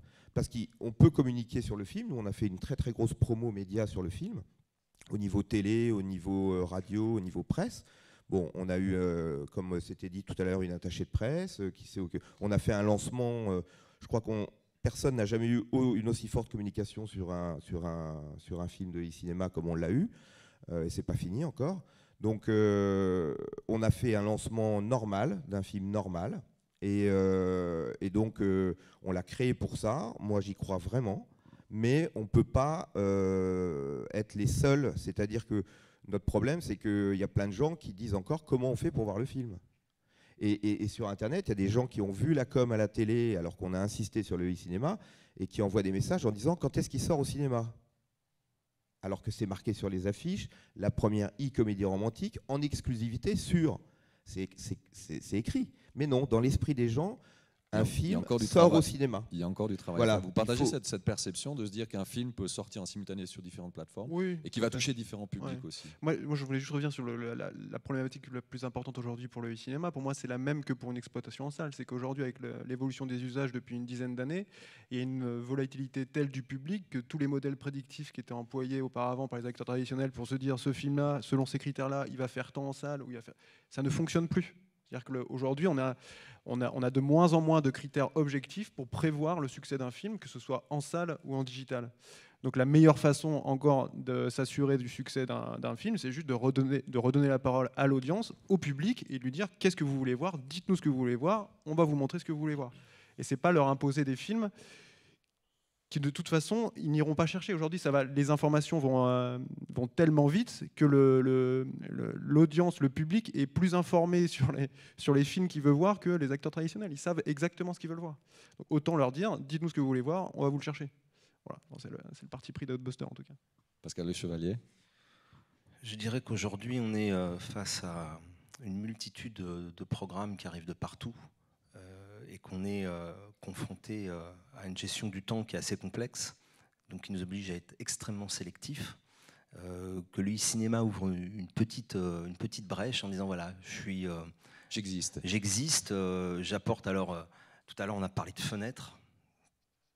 parler à quelqu'un que vous allez croiser dans la rue à la sortie du gymnase de ce qu'est une fenêtre d'exploitation vidéo. Bon, c'est compliqué. 6 semaines, imaginez que vous ayez vu sur le mur de votre FAI, sur la home, un film, et puis vous n'avez pas le temps de le regarder, vous revenez 6 semaines après, il n'y est plus, et vous ne savez plus comment le retrouver. Donc il y a des vrais obstacles à franchir pour que tout ça devienne quelque chose de facilement regardable. Et je reviens à ce que je disais tout à l'heure. Pour moi, le e-cinéma, je ne sais pas si ça sert ou si ça dessert ces œuvres-là. Encore une fois, on est sur une exploitation qui est exclusive, inédite. Et est-ce que c'est pas ça qui fait la vraie valeur de l'œuvre? Après, chacun juge en fonction de ses goûts. Le film qui a été primé à Deauville, qui est sorti donc ce week-end, je crois, en vote, c'est un film comme un autre. Moi, de me rajouter un bandeau e-cinéma, ça me donne pas plus envie. Ce qui est intéressant, c'est qu'effectivement, il a été primé à Deauville, donc ça veut dire que c'est une œuvre de qualité. Et c'est ça qui doit l'emporter. Alors après, c'est vrai que les portails ont encore énormément de travail à faire pour rendre l'œuvre encore plus accessible, ce qui a été fait depuis maintenant plus de 100 ans par le cinéma, hein, avec tout un tas de dispositifs, les critiques, etc. Aujourd'hui, alors j'ai cherché ce matin, 99 Homes a été critiqué par exemple sur Télérama, donc ça aussi c'est important d'avoir de l'éditorial sur l'éditorial pour que le public fasse le parcours et voit que c'est un film comme un autre et qui doit être vu tout simplement si les acteurs et si le sujet nous intéresse. Alors on en revient à cette perception, il y a une éducation, une nouvelle éducation à faire. Ce qui serait peut-être super, c'est que par exemple, je ne sais pas moi, Spielberg ou Lucas sortent leur prochain film directement au e-cinéma. Alors là, pour le coup, oui, je pense que tout le monde saurait ce qu'est le e-cinéma. Il faudrait qu'il y ait un gros acteur, non mais ou Luc Besson, ou je ne sais pas, mais qu'il y ait un gros acteur, en effet, de ce métier qui sorte un film en e-cinéma exclusivement. Et là, en effet, peut-être que tout le monde comprendra ce qu'est le e-cinéma. Parce que c'est vrai que c'est pas très clair pour les gens. Et que c'est juste, c'est de la VOD, sauf que c'est de la première exclusivité, c'est tout. Et mais voilà, en effet, il y a un terme e-cinéma, mais... Pour le consommateur, alors quelque part, quel est l'intérêt? Je ne répondais pas à la question, mais c'est juste pour rebondir. Je trouve que il y a des aujourd'hui, pour moi, en tout cas, c'est pour ça que j'ai pas la même conception forcément du cinéma, c'est qu'il y a des films qui sont faits pour la salle et il y en a d'autres qui sont faits pour le e-cinéma. Le e-cinéma a justement cette vertu et c'est pour ça qu'il faut. C'est pour ça que Buster est dans cette veine-là, c'est qu'il y a des films qui ne trouvent pas de place en salle parce que les réseaux salles sont totalement engorgés. Aujourd'hui, en salle, quand Star Wars sort, il sort sur 1000 écrans, il y a 5000 écrans en France, donc il prend 1/5 de la place, quoi. Ouais. Donc il n'y a pas de place pour tous les films, et d'où moi l'argument qui est qu'il y a de la place pour les blockbusters en salle, mais pour des films un peu plus alternatifs, qui ont un public potentiellement plus de niches, mais aujourd'hui il n'y a que des niches, il n'y a que des publics de niche. Il faut les adresser autrement, il faut leur adresser ces films autrement, et ça passe aussi par un positionnement éditorial sur le e-cinéma qui est différent de celui de la salle. Vouloir positionner des films de salle faits pour la salle en e-cinéma, c'est se tirer une balle dans le pied. C'est-à-dire que positionner des films au genre ou au thème hyper identifié, avec un casting, une qualité de production gigantesque, des budgets énormes, et les proposer directement en e-cinéma, le grand public, entre guillemets, fait tout de suite la différence. Il dit, si ce film-là, il est bien casté, je reconnais le thème, je connais le réalisateur, s'il est directement en cinéma, c'est qu'il est moins bon. Pourquoi il n'est pas en salle? Alors que si on lui propose à ce public-là un film asiatique, un film brésilien, un film indien qui ont émergé sur les communautés, dont tout le monde parle, tout le monde dit que c'est bien, il ne se pose pas la question. Il se dit, ces films-là, de toute façon, je ne les vois jamais en salle. Parce qu'en salle, il y a soit le blockbuster ricain, soit la comédie franchouille, quoi. En gros. Donc ce film-là, s'il est directement en digital, c'est normal. Et il peut être il peut vraiment être bon. Et en plus, il est bon parce que tout le monde me le dit, notamment sur Sens Critique, etc. Bon, voilà, je prêche pour ma paroisse. C'est paradoxal parce qu'en fait, on s'aperçoit, je crois qu'on a appris ce week-end que Netflix, les rouges, encore eux, mais c'est intéressant de regarder ce qu'ils font. Ils viennent de signer avec Will Smith, je crois, pour un film à 90 millions de dollars. Donc on est bien typiquement dans le blockbuster. Je rappelle qu'ils ont signé 6 films avec Adam Sandler, qu'ils ont sorti Tigres et Dragons récemment, d'ailleurs, qui n'a pas une très bonne critique. Donc là, est-ce qu'on nous a survendu quelque chose en exploitation directe pour le consommateur, sans passer par la salle? Ça ne s'appelle pas du e-cinéma, mais quelque part ça en est. Et on voit donc qu'aujourd'hui, il y a quand même une volonté, en tous les cas de l'autre côté de l'Atlantique, de prendre des films ou des projets qui étaient peut-être un peu bancals avant d'arriver à leur terme pour la salle, et qui arrivent directement sur malheureusement la seule plateforme qui est capable d'amortir ce type d'investissement parce qu'elle est aujourd'hui mondiale. Mais encore une fois, on est dans cette tendance où on va avoir de toute façon de plus en plus de films qui arriveront directement sur les plateformes. Et je crois que ce qui est intéressant de voir aujourd'hui sur le plateau, c'est de voir qu'il y a des expériences multiples et que le fort déploiement de l'OTT permet à chaque genre, à chaque plateforme de tenter son expérience et d'exister. Ce qui n'était pas le cas il y a 20 ans, même il y a 10 ans, parce que les réseaux étaient soit pas assez bons, soit trop vissés du point de vue des gens qui pouvaient proposer des œuvres et accéder au public. Aujourd'hui, tous les verrous ont sauté. Maintenant, c'est encore une fois, c'est le public qui décide. Si le public considère que les œuvres sont présentées valent le coup, la carte bleue, c'est même plus un obstacle. Après, il y a toutes les histoires de navigation, effectivement, mais c'est plus un obstacle. Donc, je crois que c'est une véritable opportunité. Et pour les jeunes créateurs, c'est aussi, on n'en a pas parlé, mais un véritable moyen d'accéder au marché. Parce qu'encore une fois, je veux juste faire le parallèle avec l'auto-édition qui est en train de bouleverser le monde du livre. Je ne parle pas d'argent gagné par les auteurs, mais plutôt d'accessibilité au public. Aujourd'hui, il y a des plateformes qui sont en train de cartonner. Hollywood est en train d'acheter des droits à tour de bras sur des gens qui étaient inconnus il y a 5 ans, qui ont écrit leurs histoires, leur vie, les idées qu'ils avaient dans la tête et qui ont réussi à s'auto-distribuer ou à passer par des petites plateformes. Je pense que pour la partie audiovisuelle, c'est ce qui est en train de démarrer et que là, pour le coup, tout le monde est sur la même ligne et que toutes les expériences sont intéressantes avec les gros opérateurs et avec les indépendants. Et ça, c'est l'opportunité pour le public de découvrir de nouvelles frontières, en fait. Est-ce qu'on est prêt en Europe, alors vous mentionnez cette expérience avec ce projet Will Smith aux États-Unis et Netflix, est-ce qu'on est prêt en Europe et en France à justement prendre des risques? Je ne sais pas si c'est prendre des risques, mais en tout cas se lancer à grande échelle avec des moyens conséquents dans une production destinée au digital? Dominique Bachy, vous l'avez dit, vous avez besoin de films porteurs pour... J'ai besoin. Non, je pense le public que de manière générale. Non, mais c'est plus éduquer le public. Donc pour éduquer le public, il faut qu'il y ait un retour, voilà, qu'il y ait un écho important. Est-ce qu'on est prêt en France ou en Europe à... On est prêt, on va l'être parce que ça se met en place, comme ils l'ont dit tout à l'heure, les personnes précédentes. C'est vrai que c'est quand même tout nouveau. Ça a commencé vraiment à Cannes l'année dernière en mai 2015. Donc on est vraiment au balbutiement. Donc il n'y a pas à s'inquiéter. Moi, je sais que de toute façon, à terme, ça va arriver et ce sera le cinéma de demain. Il y a eu dans les années 60 la nouvelle vague. Et aujourd'hui, au XXIe siècle, la nouvelle vague, c'est aussi le e-cinéma et c'est Internet. Et ça, on n'y peut rien. Après, c'est juste que comme c'est tout nouveau, tout le monde se cherche un peu à se positionner. Une fois que tout le monde sera un peu calé, aura fait des expériences, essuyé des plâtres, voilà, les choses vont rentrer dans l'ordre. Et puis après, pour le public, en effet, ce sera simple et il consommera ça comme il ira au cinéma voir des films en 3D, en 4D ou je ne sais quoi. Et puis d'un autre côté, il y aura des films qu'il pourra voir en e-cinéma qui en effet ne sortiraient pas forcément en salle, qui va pouvoir donner l'émergence à plein d'auteurs, de réalisateurs, de producteurs d'exister. Voilà, ça a été le cas en musique. C'est le cas dans les livres, en effet, avec les auteurs, l'auto-édition. Et le cinéma, c'est pareil. Pourquoi ça serait différent? Donc, je trouve que c'est quelque chose de très positif et qui va donner, de permettre à de nouveaux auteurs d'émerger et de faire des films. Donc, c'est génial. Après, il faut voir le financement. C'est comment est-ce que le cinéma va être financé? Parce que si on prend un financement traditionnel, on va retomber dans la chronologie des médias. Donc, alors, comment les chaînes vont se positionner? Est-ce qu'en effet, ils vont accepter de financer? Il y aura une partie e-cinéma dans leur chaîne de production, dans leur budget.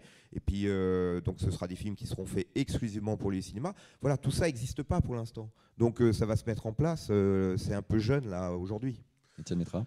Moi, je pense c'est pour ça que j'étais un peu provocateur en début en disant que le e-cinéma, ça fait très longtemps que ça existe et qu'il y a des gens qui découvrent des films en première diff depuis 10 ans, quoi. Et je pense que je vais aborder un sujet un peu tabou dans le marché, mais c'est le piratage. Aujourd'hui, il y a 15 millions de pirates en France. La caricature du jeune pirate qui n'a pas d'argent et qui pirate pour pirater, elle existe encore sur une frange. Mais il ne faut jamais sous-estimer l'envie de découverte, la curiosité des gens et le consentement à payer pour découvrir d'autres choses que ce qu'on leur propose à longueur de semaine. Moi, dans la jeunesse du projet Hotbuster, j'ai rencontré plein de blogueurs, plein de communautés. Et c'est des gens qui se disent...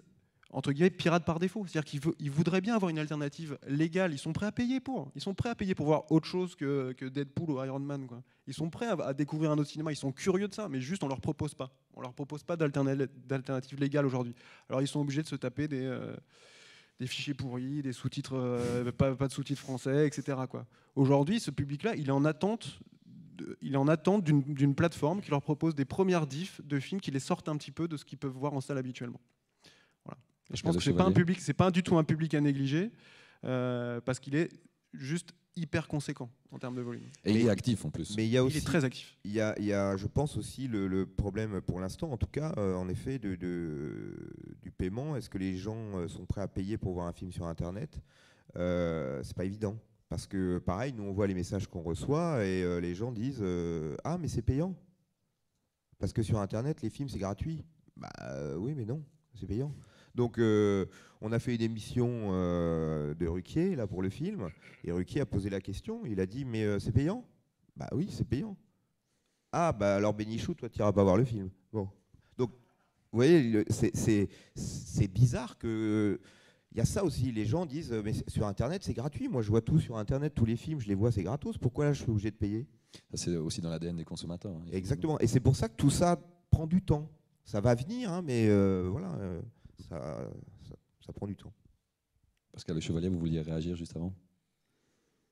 Sur la partie piraterie, on a eu récemment les résultats des ventes vidéo en Allemagne, qui pendant des années a été à la traîne de la performance du marché français. Aujourd'hui, les choses se sont inversées. Donc, j'ai échangé là, il y a quelques heures avec quelques personnes de la profession qui m'ont dit « Ah oui, mais évidemment, en Allemagne, les mesures prises pour lutter contre la piraterie, en particulier les sanctions, sont extrêmement claires, extrêmement décourageantes. » Ce n'est pas le chemin qui a été choisi en France. On voit aujourd'hui les conséquences de ça. Donc effectivement, ça pèse sur le comportement des gens qui veulent tout avoir gratuit. Puis en plus, c'est pas qu'ils veulent l'avoir, c'est qu'ils l'ont. Donc c'est encore pire. C'est-à-dire que si on ne trouvait pas les films, mais aujourd'hui il suffit de taper le nom du film et de mettre derrière streaming gratuit et vous avez tous les films, vous avez tout le box-office qui descend, même ce qui est parfois pas encore sorti en salle. Donc ça c'est vrai que c'est un véritable frein et que finalement ça contraint les vrais créateurs à se reporter sur les points de rendez-vous les plus importants, parce que de tenter des expériences quand vous savez que vous allez être laminé, ça ne vous donne pas envie d'investir sur ces projets-là. Pour répondre à la question précédente aussi qui est importante, aujourd'hui, dans un autre domaine, mais les grands opérateurs commencent réellement à dépenser de l'argent et investir directement sur des projets. Les web-séries, c'est un véritable cas d'école.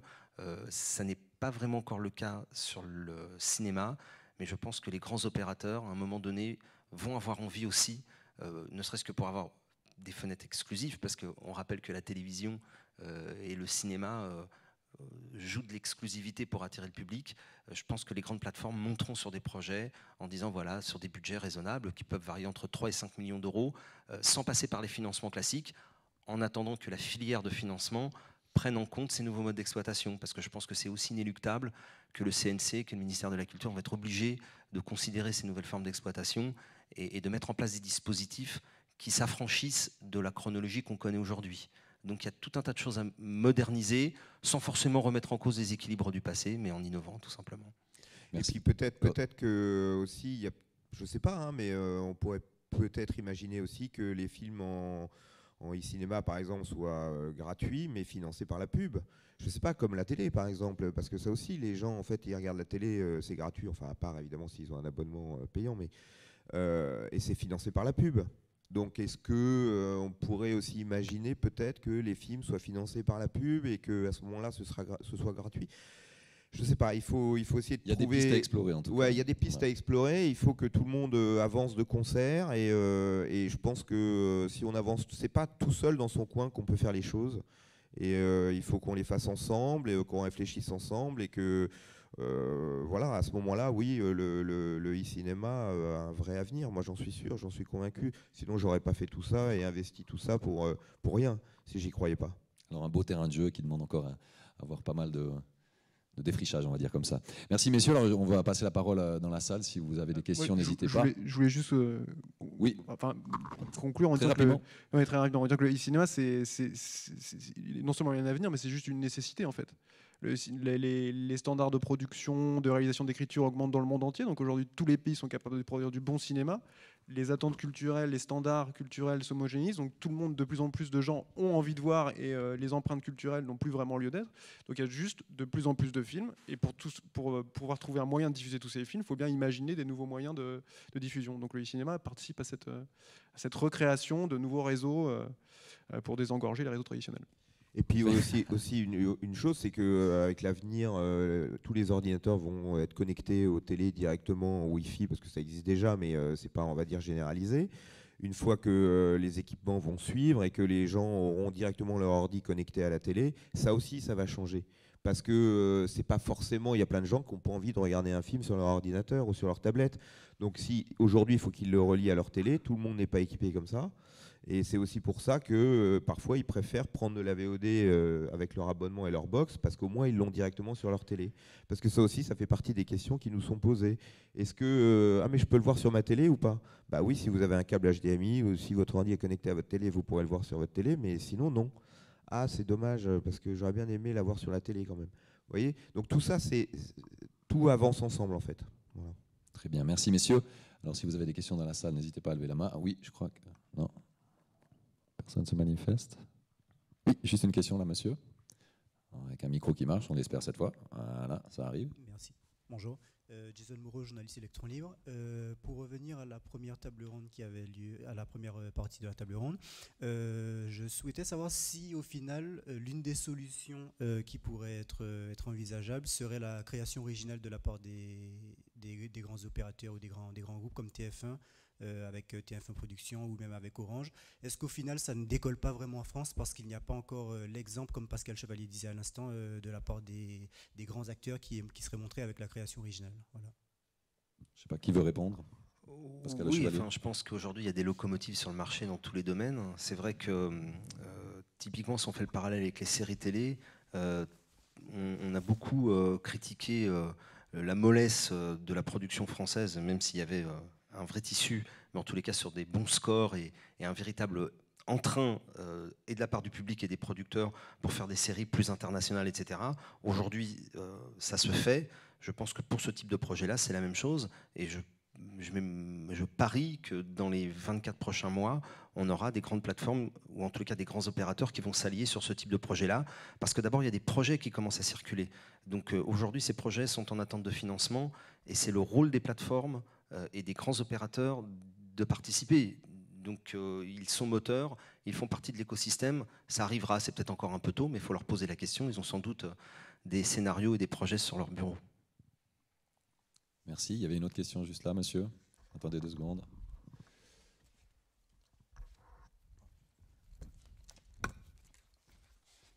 Voilà. Oui, bonjour. Je voulais demander à Dominique Bachy quel équilibre économique il a trouvé pour son film, quel budget il a eu, quel retour et voilà, quel enseignement il en a tiré. En fait, d'abord, on a mis 4 ans à faire le film. Donc, ça a été très long, hein, c'est un péplum. Hein. On n'a pas tourné pendant 4 ans, mais en fait, comme on cherchait du financement, comme je l'ai dit tout à l'heure, du financement privé auprès de partenaires privés, ce qu'on appelle aussi des business angels. Donc, voilà. Et donc on tournait une dizaine de jours par an et ensuite on allait rechercher des sous pour continuer. Donc ça a mis du temps, c'est clair. On n'a pas pu avoir accès au financement traditionnel parce que justement on avait commencé à tourner, que le scénario, j'écrivais aussi un petit peu au fil du temps. Donc c'était très compliqué pour demander des aides ou des subventions en amont parce que le scénario n'était pas complet dès le départ. Donc voilà, donc le film s'est fait comme ça au fil de l'eau pour un budget ridicule, enfin franchement pas un gros budget par rapport à un film normal. Donc on est autour de 500 000 €, ce qui est rien pour un long métrage. Et aujourd'hui, les retours, comme je disais, nous le film il est sorti il y a un mois quoi, donc c'est tout frais. Hein. Donc on est très satisfait on a un taux de de transformation de 10%, ce qui est plutôt vachement bien. Maintenant, c'est pas suffisant et voilà. Et on espère que on n'est pas rentré dans nos frais, ça c'est clair. Maintenant, il n'y a pas non plus que le e-cinéma. Ensuite, il y a les ventes télé, il y a les ventes à l'étranger, il y a voilà. Donc tout ça va se faire sur une période évidemment longue. Mais non, il n'y a pas. Je ne vais pas vous dire oui, ça y est, le film est payé, c'est cool. Non. Il y a encore du travail. Il y a encore du travail. Et une vie surtout pour ce film, c'est ça qui est intéressant. Une autre question? Oui, madame. Attendez avec le micro, il est juste à côté. Je me demandais du coup, après je ne suis pas assez experte, moi je fais des web-séries, mais pour le cinéma, j'ai vu que sur YouTube, il y avait moyen aussi d'avoir un lecteur privé et que ce soit payant. Et du coup, si c'est le cas, et bien le cas, parce que j'ai pas revérifié, est-ce que ça pourrait être intéressant de le faire dessus, sachant que l'avantage de la plateforme YouTube, qui est quand même en tout cas assez connue des usagers jeunes, de 18-25 ans, même plus âgés. Et du coup, c'est un bon moyen de relayer les films, de faire, pour la communication d'un projet, etc. Et du coup, qu'est-ce qui fait qu'on fait le choix d'une plateforme dédiée ou d'avoir un relais tel que YouTube qui, en plus, permet d'avoir des revenus complémentaires, publicitaires, etc. Voilà. C'est pour qui la question en fait? C'est pour vous Qui veut tous, répondre? je ne sais pas pour vous d'abord parce que vous avez fait votre film vous-même et puis ensuite pour les autres, quels sont les trucs La question est intéressante parce que moi dans le cadre de mon projet Outbuster, j'ai pensé effectivement à utiliser le YouTube en tant que première plateforme. Après le problème de YouTube, c'est qu'on rentre dans un cadre qui est prédéfini à l'avance, dans un modèle économique qui est aussi prédéfini à l'avance, alors que et qui n'est pas forcément l'écran, en tout cas moi je parle dans mon nom personnel, l'écran que je voyais pour des premières diffusions en salle. Je trouve que la diffusion sur YouTube ne valorise pas les contenus tels qu'ils devraient l'être. Des vrais contenus avec un éditorial fort, une vraie approche artistique. C'est pas vraiment sur YouTube que moi je les vois en tout cas. L'expérience YouTube pour moi, de fait, elle dévalorise un peu les contenus qui y sont proposés. Parce que vous n'aimez pas l'habillage? Parce que j'aime pas forcément. C'est pas une question d'habillage, c'est aussi que l'expérience que moi, en tout cas, pour Outbuster, l'expérience que je voulais, c'était celle de la salle, de reproduire la salle. Donc je voulais proposer à la fois du transactionnel, c'est-à-dire de payer la séance, ou de l'abonnement, un abonnement mensuel. Et aujourd'hui, YouTube n'est pas en mesure de le proposer. Et en fait, oui, je suis un peu d'accord avec ça. Nous, on a créé notre plateforme parce que le but, c'est pas simplement qu'il y ait que, pour l'instant, ce film sur la plateforme. Pour l'instant, évidemment, il n'y a que des amours. Mais à terme, ce qu'on veut, c'est présenter d'autres films, acheter d'autres films pour que ça devienne une vraie plateforme de e-cinéma. Donc, à partir du mois de mai, à Cannes, on va aller chercher d'autres films pour pouvoir ensuite les présenter sur la plateforme et faire vraiment un choix de distribution qui sera le nôtre, comme on pourrait le faire si on distribuait des films au cinéma. Donc, c'est pas sur YouTube, c'est pas la même chose, quoi. Voilà. Non, mais comme il peut y avoir des liens privés et que c'est accessible très facilement et que vous pouvez aussi regarder les films à l'intérieur de votre site et du coup de garder un joli habillage, c'est pour ça que je posais la question. Oui, mais parce que du coup, c'est des frais supplémentaires pour vous. Enfin, je dis ça pour... Parce que là, il y a par exemple les Suricates qui avaient sorti un long métrage qui sont des jeunes de Golden Moustache. Ça a plutôt très très bien marché, enfin, je veux dire en audience. Par rapport, moins que les web-séries qu'ils font, mais sinon plutôt bien pour un film entre guillemets long métrage. Et du coup, c'est vrai que moi personnellement, je me disais, si je dois faire un long métrage, peut-être que je le ferais instinctivement aussi là-bas. Mais voilà. Un des points pour YouTube, c'est la visibilité, beaucoup d'audience. Mais lorsque vous démarrez, donc ce qui n'était pas le cas de Golden Moustache sur Suricat, puisqu'ils ont déjà une base d'audience très forte, c'est de pouvoir émerger. Et en fait, tout le modèle après découle de ça. Donc si vous n'arrivez pas à émerger, vous êtes embarqué dans un écrin qui est très intéressant, mais qui n'est pas forcément fait pour ce que vous avez envie de partager avec votre public. Alors c'est sans doute pas plus facile quand on est en pure player, mais je dirais que c'est peut-être plus prometteur en termes d'identification. YouTube, c'est génial, mais vous êtes quand même noyé dans la masse.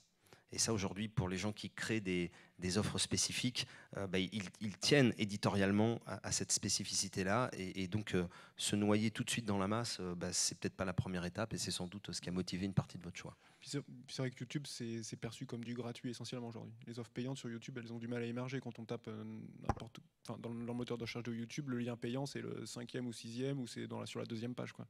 Donc ce qui est vraiment privilégié aujourd'hui sur YouTube, c'est le gratuit. Oui, une autre question? Oui, donc Henri-Pierre Plé, réalisateur. Je serais intéressé, moi, à apporter des projets pour le e-cinéma, mais on en revient toujours au budget. Je vois notamment que pour France 4, ils ont créé Studio 4, voilà, des plateformes qui financent leurs projets. Et donc le problème pour nous, c'est justement de trouver, on serait prêt en tant que jeune réalisateur à proposer des projets pour le e-cinéma, mais le problème c'est que la partie du financement, en fait, trouver les financements qui nous aideraient à sortir nos projets pour le e-cinéma. Et donc ma question, enfin j'ai pas de question en fait, le problème c'est que tant qu'on n'aura pas de financement, et on pourra pas sortir nos projets en fait. Bah oui, c'est ce qu'on disait, il faudrait qu'en effet ce soit clair dans les chaînes, et ça va venir, hein. Moi je suis sûr qu'en effet ils le font les uns après les autres. Alors beaucoup pour des web-séries aussi surtout, donc ça se développe pas mal, avec des fonds dédiés aux web-séries. Alors maintenant il faut espérer que, oui je suis comme vous, hein, j'espère que ça va arriver vite. Malheureusement nous on n'y peut pas grand chose, on cherche de l'argent. Donc on essaye de le trouver là où on peut, comme tout le monde, hein. Voilà. Ouais, le problème principal, c'est que les gens qui préfinancent les films, aujourd'hui, c'est les chaînes de télé. Les chaînes de télé sont sorties salles. Pour eux, c'est compliqué d'aller préfinancer un film s'il n'y a pas de sortie salle, quoi. Vous avez ensuite le financement participatif, même si on a assez peu d'exemples d'histoires à grand succès sur ces sujets-là. N'empêche qu'il y a encore une fois, on est à un pivot du marché. Aujourd'hui, les chaînes de télévision diffusent de moins en moins de films, ou en tous les cas de moins en moins de films font les grosses audiences, à part la TNT, mais sur des films qui sont ultra amortis. Donc de toute façon, il y a une nouvelle économie à construire. Et aujourd'hui, les auteurs, les réalisateurs doivent commencer par cette case-là, qui peut prendre énormément de temps, mais je pense qu'il y a des choses à débloquer et à inventer. Mais voilà, faut vraiment travailler pour arriver à convaincre tous les participants à ce marché-là de franchir le pas. Nous, on est passé également par le financement participatif, absolument. C'est quelque chose qu'il ne faut pas négliger. Alors, il y a peut-être aussi le petit point un peu négatif maintenant, c'est qu'il y a eu beaucoup de projets qui sont passés par le financement participatif, et que maintenant les gens commencent à en avoir entre guillemets un peu marre, parce qu'ils reçoivent sur leur mail tous les jours des propositions pour participer à des films, etc. Et j'entends qu'ils disent ouais, encore c'est bon, j'ai déjà donné, quoi. Donc faut faire attention que voilà, il n'y en ait pas trop, parce que du coup voilà, le mieux est l'ennemi du bien, quoi. Voilà. En tout cas, merci messieurs. Alors on pourra en discuter encore pendant un bon moment. On va essayer de rattraper un petit peu le temps perdu. Il y a passablement d'interrogations, passablement de pistes à explorer. On sent que c'est quelque chose de fort intéressant, compliqué aussi. Mais en tout cas, ces messieurs, je suis sûr, sont à votre disposition si vous avez encore des questions après coup. Très rapidement, je vois que vous trépignez. Non, mais c'est parce que les gens n'ont pas osé poser la question, mais je vais quand même leur répondre. C'est que la version d'Outbuster, l'inscription, c'est ce soir. Donc si vous voulez commencer à vous inscrire pour Outbuster, voilà. N'hésitez pas. Merci beaucoup. Et moi, je vais leur dire aussi, n'hésitez pas à vous connecter pour voir le film des Amours. Et voilà, je serais ravi que les gens qui sont ici devant nous puissent voir le film et donner leur avis ensuite sur le site, et voilà ce qu'ils en pensent. En tout cas, merci beaucoup messieurs pour toutes ces informations. Je crois qu'on peut...